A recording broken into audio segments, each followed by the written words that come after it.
Olusoji Oyawoye. For those who may be meeting me for the first time, I'm an entrepreneur, a social entrepreneur. I provide coaching, teaching, and speaking services to individuals and businesses. I've done that now for about 20 years. My day job, my 9 to 5, I am the MD CEO of Resource Intermediaries Limited, which is a people management company that has been in operation for 14 years now. I'm also a certified John Maxwell team coach, teacher, and speaker, and a certified behavioral personality analysis trainer as well. And I'm an author. I've written 6 books now on various topics. Basically, every other thing about me that you may be interested in learning about, you'll be able to pick from my website. So if you go to www.sojioyawoye.com, you'll be able to access all the books I've written, my services, my background, my social media handles, my YouTube, where I have quite a few free teaching facilities. And that's what the website looks like when you get there. So you'll see the pages at the top, all about me, the services I render. You want to book a consultation with me, because I'm a life coach, I'm a business coach, so I run 90-minute face-to-face sessions. These days, I've done quite a few of them virtual. So regardless of where you are in the world, they're not free sessions, but they're negotiable. How to successfully manage change in uncharted times. I'm sure we all started this year with our 2020 goals. I did, and I bet everyone listening to me also had 2020 goals. Then suddenly, COVID came up. So our 2020 goals had to be thrown away as soon as COVID came. But I tell you, there's a lot worse that is ahead, even worse than COVID. So if you've been worried about COVID, there's a lot more that is worse, that is ahead. Some already have begun to unfold. The oil market is depressed. Oil has fallen as low as $12 in Nigeria. In fact, the US oil, which is a different shade of oil, fell below zero by yesterday for May deliveries. Below zero means the owners of the oil, producers of oil, were paying buyers to come and take the oil. So it's not even free. They are paying people to come and take their oil because there's no demand. Why? The major users of oil worldwide are airlines, big ocean liners, and the likes. Not even just cars, but look at even vehicles are all on lockdown. No international flight, no cruises.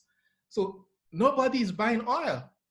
I mean, if you're like me, the cars are just parked in the compound, each with full tank. They haven't stepped out of this house in about 3.5 weeks. So demand for oil has dipped, and oil has fallen that low. So what are the implications of all of this? Because you may be wondering, I'm not into oil business. What has this got to do with me? A lot. What are the implications? First, there's going to be job losses. Sad but true. And why would there be job losses? Those in those industries that have been shut down for a while, even when the lockdown is back, nobody is going to be rushing to be traveling worldwide. First, each country is going to be determining the modalities for coming. There's likelihood beyond your visa, there may need to be certain vaccinations or certification that will be required before you're allowed to board a flight. So in airlines, demands and all of that will not suddenly surge back. Then there are a lot of businesses also that this lockdown has enabled them to discover other ways to do business and finding out increasingly that perhaps they're overstaffed. So there'll be job losses. That's one of the major implications, whether you're an individual or a business owner. The impact of the global market on the Nigerian economy is, however, a bit more and wider. Oil prices, like I've said earlier, has reduced from $63.83 in January this year, just about 90 days ago, to $12 as at two days ago, probably further down as we speak. Reserves of the country, which actually is primary determinant of the nation's exchange rate, has also dipped. Exchange rate has depreciated from 361 naira 99 kobo to $1 in January to 420 naira to $1 as at today. That's major, whatever industrial sector you are in. Headline inflation in Nigeria is now 12.26%. What headline inflation means is any money you have or any investment you have that is not giving you returns more than 12.26%, technically you are losing money in the next 1 year. So if your money is in a savings account or wherever it is, and you are earning interest that is less than 12.26%, that money will be worth less than it is in the next 1 year. Standard of living and cost of living will increasingly be growing. And as that happens, it means cost of operations for a business, if you're a business owner, would also be rising. So if cost of operations continue to rise, technically most organizations, the first thing they try to look for is which of these costs can we reduce? And your guess is as good as mine. In most cases, staff is the first cost they begin to look at. So these are implications that we all need to be aware of. Now, in spite of this gloomy picture, without the right employees, it's hard for any organization to grow.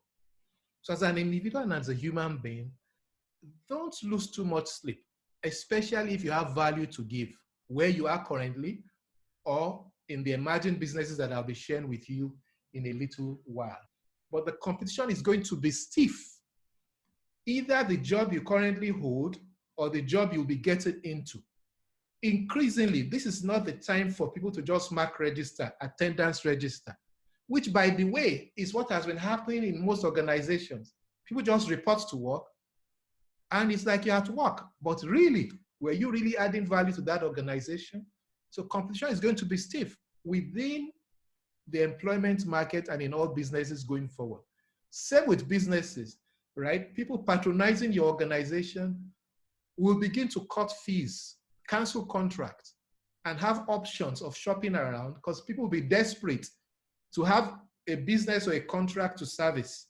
So it's not an era for wide margins. Competition is going to be stiff, whether you're an employee or a business owner. Please, it's okay to be emotionally drained. It's okay to shed a tear. It's okay to grieve, depending on which side of all of this you find yourself. However, acknowledge your emotions, then move on. Don't stay too long on that downside. Don't waste this crisis, because moments like these are actually the best ways to discover new ways of doing things. Entrepreneurs, particularly, are born during a crisis. It's like when there's a fire, you know, the firefighters run to the fire when everybody else is running away, right? It's the same way with an entrepreneurial spirit. They run towards a crisis because when people are seeing problems, all they see are opportunities. And there are lots of opportunities during this period. So is a lockdown a threat or an opportunity? Is a lockdown a threat or an opportunity? See, the world is a stage. You can see there the camera, the light, everything is focused on you, whether you're an individual or a business. You see, the world is moving increasingly to nationalism, away from globalization. You know, in the past, we constantly said the world is a global village. Look at what happened with COVID. Every country shut down its borders. Every country was trying to first take care of its own people. The ventilators, every country was shopping for the same thing, the same mask. So it was first my nation before anybody else. The EU, the United Nations, all of them went to sleep. Everybody is back to their tent, nationalism. But that presents a huge opportunity for you in Nigeria. Because increasingly, look at all the hospitals, all our leaders that before we jump on the first plane to Germany, to England, couldn't go anywhere. So I bet you there are opportunities for health sector and all other businesses now in Nigeria, and will be only for those who open their eyes to find a solution to the problems around them. Because people will increasingly need to be patronizing local things, because that's what will be available anyway. The world has changed. The world is changing. And there's nothing you and I can do about it. You have to just accept it. There's absolutely nothing you can do about it. So why worry? But what are you going to be when the lockdown is all over? That's a question. What are what are you listening to me? What are you going to be when the lockdown is all over? The world has changed. The world is changing, and there's nothing you can do about it. What are you going to do? Now, for a business, my advice to you is you need to put your people first.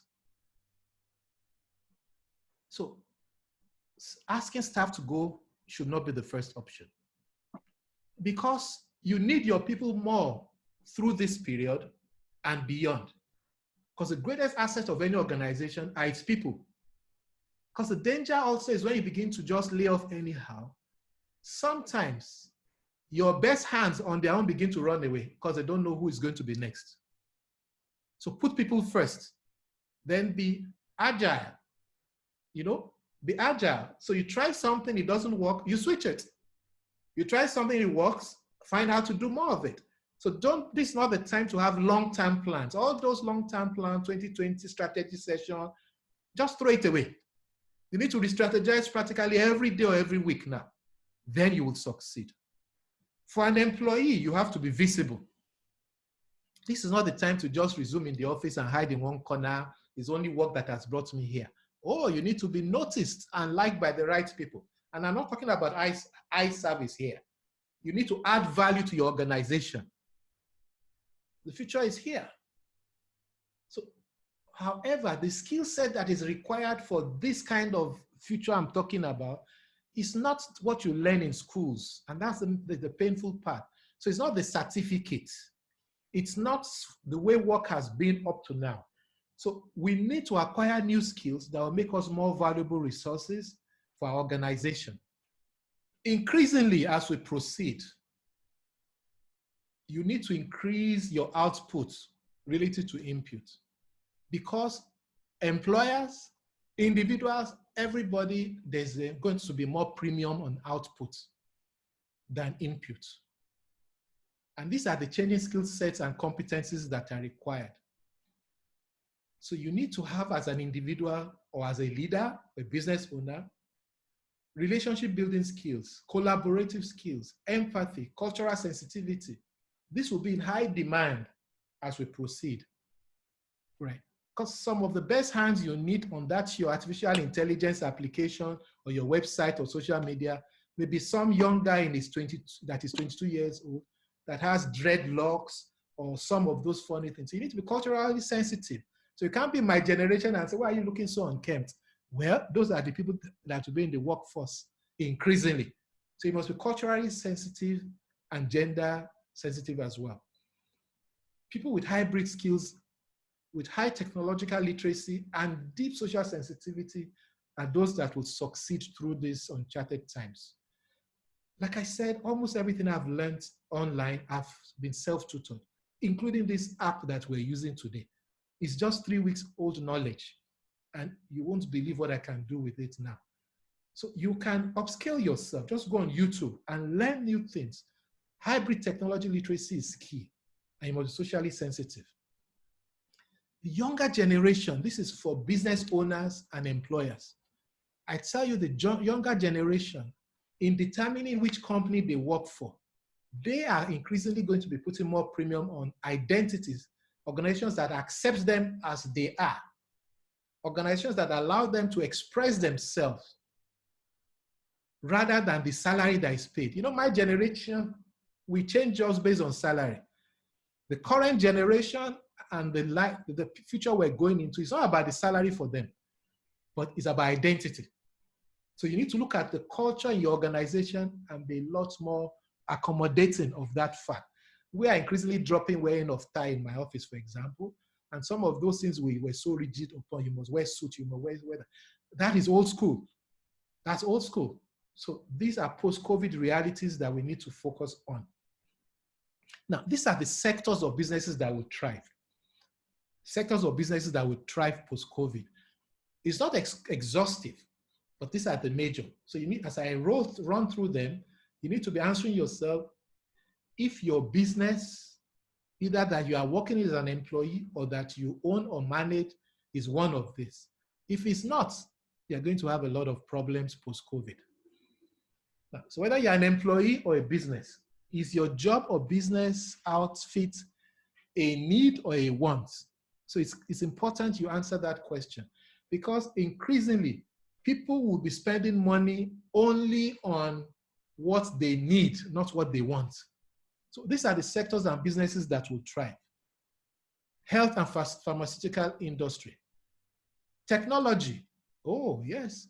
Almost everything now is increasingly going to be riding on technology. So it will sell. Telecoms. Those people are making a lot of money with all of this lockdown because we're all constantly recharging and installing data. But groceries and agriculture, food, will also be very careful what they eat and where they buy from. So groceries and agriculture, fantastic place to be. Banking and financial institutions, also a good place to be. Related to this is investment bankers, because people want to invest. Indoor entertainment also would sell, because people who want to be taught piano at home now you don't want to go to the gym. And even when the lockdown is over, I tell you, a lot more people would rather just stay in their houses and do the entertainment or the gymming. So people who can provide those services online will thrive. Co-working spaces, like I tell you, most businesses will look again at their staff overhead. That do we really need this number? And if we do all these numbers need to work from an office? Can some of them work remotely? So if that is so, do we need a 2-story building? Can't we get a smaller space? Do we even need an office at all that we're paying 5 million naira rent on? Why don't we go to a co-work space that we can pay them 300,000, 600,000 a year and just use their facility? You save on rent, save on diesel, and all of that. So these businesses will thrive. Life coaching, people like me. So you can help people to show them how you have meandered through life with a third class and be who you are. So people need life coaches to be better at what they do, to make more money, to heal over a problem, to restore something lost. That's what life coaches do. So they will sell at this time and beyond. E-commerce will sell. Order online, deliver to your house. In this lockdown, I've ordered all kinds of things delivered to my house. If you're also not in this industry, but your business supplies to this industry, so you are the one that gives them raw materials that they use, or you service them in one way or the other. Like my business, we provide staff for several organizations. So my business is not really in this 9, except the coaching and maybe teaching and co-work space. But we are suppliers to some of these sectors. So we're still in business. So look at your business. Is either you are primarily in one of these 9 sectors, or is your business supplying these ones? Then you still are in business. So now, how do you build a business and grow it? How do you build a business and grow a business? So let me share a few of my experience in this regard also with us. Fundamentally, you must have a solution to a problem to build a business, because a business is nothing other than a solution to a problem. And if we say there are lots of problems around us, it means there are lots of businesses we should be running and creating, right? And these are examples of some of the problems that we saw and led us to start a business. Some people had a problem that is defined as, I don't have money for rent in a good location, plus money to pay for generator. Because I don't want a better pass my neighbor. I want a 40, 60 kVA generator, then diesel and other costs. I can't afford that, but I'm a business and I need to be in a good location. Some other person, I don't need much space for my work because my clients really don't come to me, but I need a place away from my home to do my work that is conducive and decent, and all I need is a table and a chair. Another person says, I don't want to host my clients in my office because my office is in a location that is not conducive to the brand I'm trying to project, right? Or I'm working from home and I don't want to bring the clients to my house. Or I'm a trainer. I organize series of meetings and trainings, and I need training space or meeting space for 10 to 100 participants. My office can't take all of that. These are problems, 4 different problems, and we came up with a solution called the Bunker Co-work Spaces. And we started with one in Lekki, February 2018. We opened another in Yaba, June 2019. And this year, February 2020, we opened another bunker co-work facility in Abuja. So this is us responding to these problems. So the bunker is not for everybody. It's for those who have these problems. So how do you set up a business? What problems are in your neighborhood that you have a solution for? Or that you can collaborate with somebody else with to provide a solution for? Then you're in business. Then you can begin to move from the employee quadrant to either being self-employed or move straight from employee quadrant to being a business owner. That's when true wealth creation begins to start. And these are global brands that we all know. They started the same way I've just explained to you. Look at Amazon there, right? I don't want to drive to the store. That was a problem people have. So Amazon came up with just order, will deliver to your house. And that was the start. Now worldwide, Amazon can deliver pepper and tomato to your house. But it started off as a video club. Amazon was an online video club initially, but it's metamorphosed severally into what it is today. Look at Google there. Look at the problems people have that Google has a solution for. I don't know where to find this information. That's why it's the best online school. In our days, you have to go to the library to research for any subject to exam. These children of nowadays, just put the topic online, you'll see all the answers and the guides. So, I mean, this is not the time to be having all those weak grades that we had. Uber, I don't have time to drive, and cabs are bad and not reliable. So you have a registered driver, registered vehicle. Yes, it has its own little hiccups here and there, but generally a lot safer and smoother than taxis. McDonald's and Mega Chicken and the fast food restaurants we have all over the place. I don't have time to cook or to stop at a restaurant. You see, money always responds to value. So you want to make more money, create value, money will flow your way. Create value, money will flow your way. Money always responds to value. Money always responds to value. People don't pay for what you have is because you have either you don't have value to give, or you have value, but you've not learned how to communicate it. Or you're communicating it not to those that have the problem that you have a solution for. You're communicating to the wrong group of people. Of course, they won't buy. Sell the problem that you solve, not the product. Sell the problem that you solve, not the product. Thank you all very much. Thank you all so much for spending your last hour.